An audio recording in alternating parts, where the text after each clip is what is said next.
What's your first like Canadian hip hop experience? Like what is yours? I'm curious. Like, are you rolling? Yeah. Because you're taking my first question now. Oh, really? My first. All right, but we're gonna trade then. We're gonna go back and forth. I gotta say, I had a VHS tape, and I played the crap out of that Northern Touch song. Rascals checkmate, Cardinal thrust. Shot clear coming down with the Northern Touch, tricky baby. I loved it. My favorite was Thrust. Thrust, a maker of a style that you wanna represent, present. In other words, I pay the rent from the past to the present and the future. Shout out to Tom Green, Organized Rhyme. Okay. Check the OR, you like it so far. Check the OR, you like it so far. Wow, yes. Sorry, not sorry. Kish, I could mention Kish, right? That. So I grabbed the pen and the rhymes I started jotting. Tales of turn of a trip that were made to amaze. I rhymed the world in 80 days. What about you? What first Canadian hip hop? First Canadian kind of, I guess it would be Missy Me. Jamaican, I'm the Jamaican. If Mishimi is the queen of Canada's hip-hop history, then Maestro Fresh Wes would be the king who created a cross-border hit back in '89 with... Even then, Maestro was looking south. My main market is the States because that's where, or England because that's where rap is large. Don't push me, cause I'm close to the edge. In the Bronx, where hip-hop was born, artists like Grandmaster Flash had taken the Jamaican style of toasting and created rap. When you leave a ring around the basin, when you wash your basin, it might sink. In Canada, a similar cultural stew was bubbling. Hip-hop is really a fusion of like Jamaican culture and like North American culture, North American black culture, which happened in Toronto also. This rap historian and DJ says at home, hip-hop pioneers faced an indifferent industry.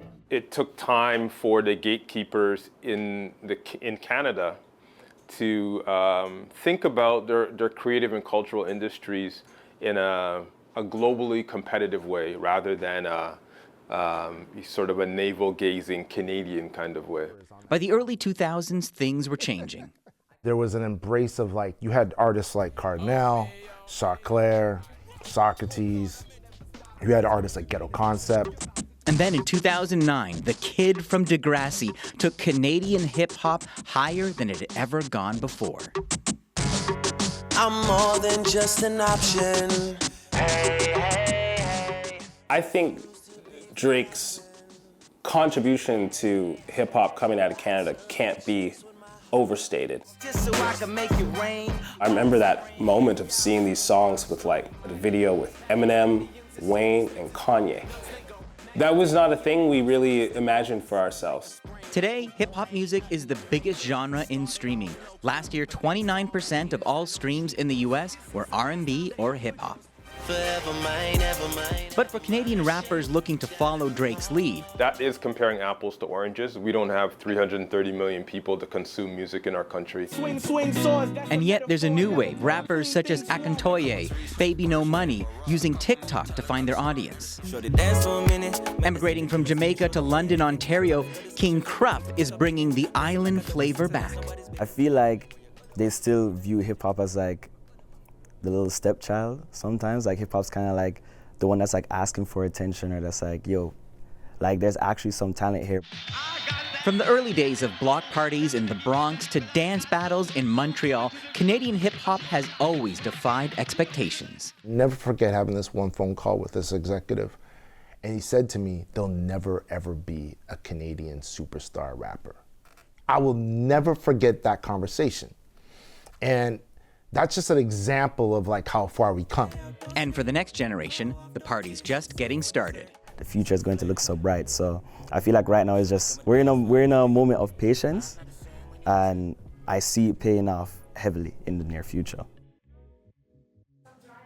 So Eli, what are the big challenges for hip-hop musicians in Canada today? Well, size matters. I mean, Canada is not that big a country compared to the US. One of the executives I spoke to said that you could actually, in some ways, reach more music fans just focusing on New York State rather than trying to make your way across Canada. So there are structural challenges, and even with changes to funding, changes to the Junos, there still is what David Cox described to me as this conservative mindset, this idea that many artists feel they still have to go outside of Canada to get that validation.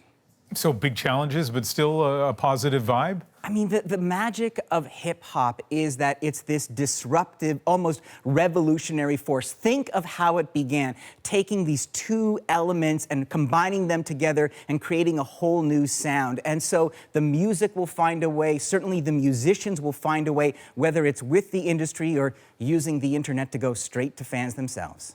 Gotta say, I love the top of that story you did, Eli. Thank you very much. Thank you.